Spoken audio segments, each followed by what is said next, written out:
అంత్య దినాల్లో దయ్యాల బోధ యందు మనుషులు నమ్మకం ఉంచుతారు. అలాంటివి ప్రజలకి ఇంపుకుంటే అలాంటి ప్రజలు దొరద చెవులు గల వారే బాగా వింటారు. అలాంటివి ఈ రోజు మన తరాల్లో ఎక్కువైపోయాయి. మరి వాటిని గురించి మాట్లాడవలసిన బాధ్యత మాకు ఉందా అంటే ఉంది. మరి చాలా సంఘాలు ఉన్నాయిగా, అవన్నీ ఎందుకు మాట్లాడవంటే మాట్లాడరు. ఎందుకంటే వాళ్ళ రాయితీ రెవెన్యూలు తగ్గిపోతాయని మాట్లాడరు. వాళ్ళు ఎందుకు మాట్లాడరు అంటే, నేను చెప్పానుగా గతించిన వారం చాలా కసిగా వాళ్ళకు ఉండాలని ఒక పదాన్ని నేను ఉపయోగించాను.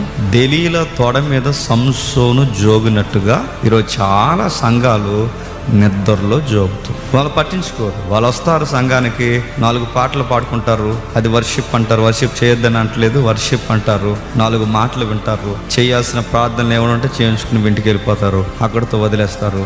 ఏదనంటే ఈ మధ్యకాలంలో ఒక వింతైన సంగతి నేర్చుకున్నారు, అన్నీ దేవుడే చూసుకుంటాడండి. మరి నువ్వేం చూస్తావు? టీవీ చూస్తావు ఇంటికి వెళ్ళి, అన్నీ దేవుడే చూసుకుంటాడంటే మరి అపోస్తలులు ఏం చేశారు? ఫైట్ చేశారు.